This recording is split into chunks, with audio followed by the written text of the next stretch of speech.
Pernah tak kau rasa tidur kau tak lena? Padahal bantal empuk, bilik sejuk, ada aircon. Tapi dada rasa sesak macam ada benda besar tengah hempap kau. Itulah beban hutang yang sengaja kau biar, anak muda.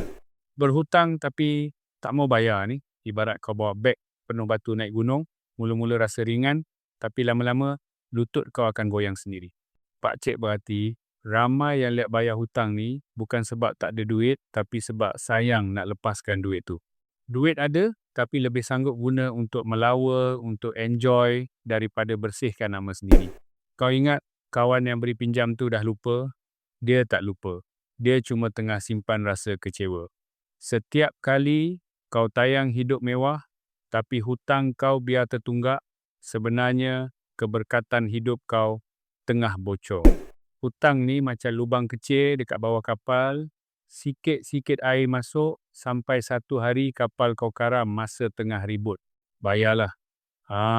Walau RM1 seminggu, biar sikit, asalkan ada niat dan usaha nak selesaikan. Sebab di hujung hari nanti, bukan gaya hidup mewah yang kita bawa, tapi amanah yang sudah selesai. Tidurlah dengan nyenyak, tanpa beban di dada.